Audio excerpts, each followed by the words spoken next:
So, yun. Dito nga pala ako sa shop nila Boss J. JJ Works. So, magpapa-FI cleaning tayo at throttle body. So, tara guys. Panoorin nyo kung paano niya gawin. So, yun na nga. Naghihintay na lang ako para makasalang na yung motor ko na si Roxy. Dahil may ginagawa pa si Boss J. So, yun si Boss J. Shoutout sa'yo, Boss J. JJ Works in the house, yo. So, yun na nga, guys. Yan pala si Boss J. Kakasalang na yung motor ko. So, di ko alam kung ano yung tinatanggal niya dyan. Siguro yung airbox. O, yung airbox nga. Dahil dudukutin niya yung throttle body. So, yun, nabunot niya na yung hose sa may airbox. Tapos, ang kasunod niyan is yung airbox na mismo. So guys, maraming customer yan si Jay dahil magaling siya gumawa ng motor. So dito masusubukan yung galing niya sa FI kasi ang nakikita ko lang sa kanya yung mga hindi FI. So pang ilang FI pa lang ba itong nakita ko sa kanyang gawin. So parang third or fourth, hindi ko sure pero tignan natin.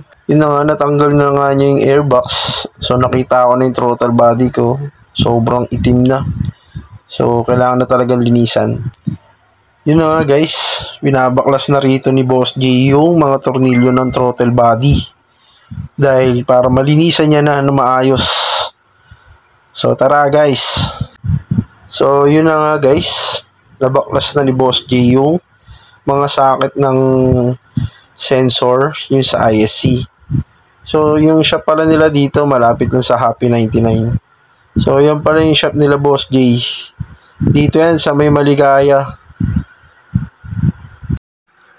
So, yun na nga guys, nabaklas na ni Boss J. Sobrang dumi talaga ng throttle body. Simula nung nabili to, hindi pa talaga napapalinis yan. Ang odo pala yan is 49,500 ang tinatakbo. So, yan yung ISC, sobrang dumi.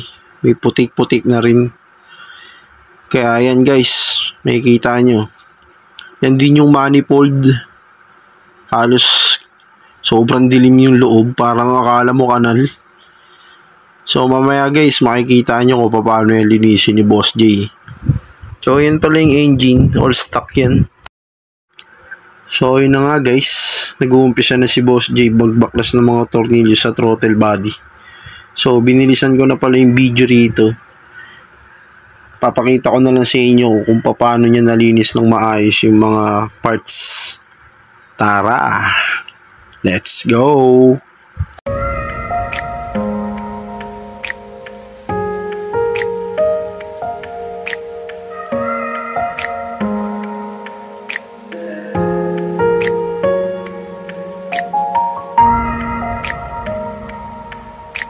So yun na nga guys, sobrang linis, di ba? Sobrang pulido ng pagkakalinis niyan guys. Halos wala na yung mga putik-putik kanina.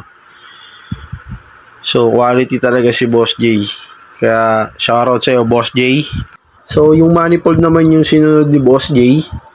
So yan nga guys, nililinisan niya, sinusundot niya. Yun, sobrang itim. Halos talagang putik na. Nakakaawa yung yung motor. Ganyan pala pag hindi mo nami-maintenance yung motor mo ng maayos. Ganyan kinalalabasan. Sobrang putik niya. Kita nyo, binubuga niya yan ng throttle body cleaner.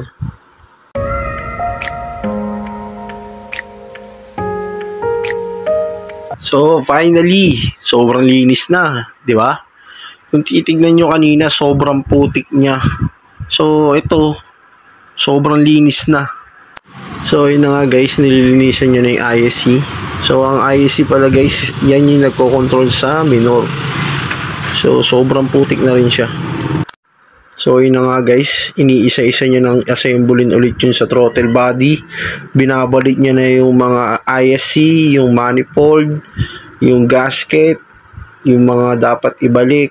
So guys, panoorin nyo kung paano niya ayusin at ibalik yan.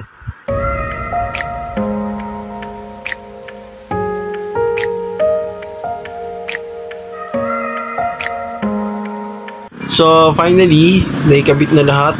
Maayos na, so iti-testing na namin. So, ayan siya guys. Tingnan natin kung ano yung magiging resulta.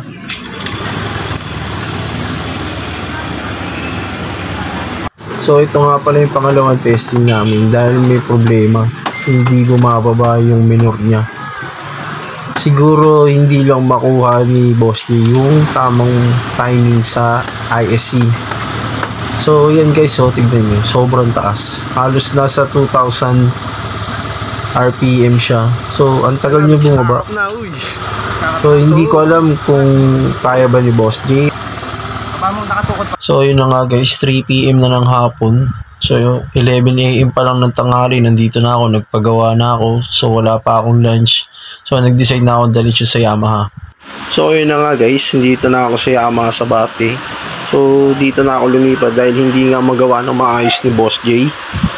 So, ang issue niya is yung ginalaw daw na screw. Yun lang. Tapos, i-reset na lang ni Boss ng tiga Yamaha. So, shoutout sa Yamaha sa Bate. So, finally guys, maayos na si Roxy.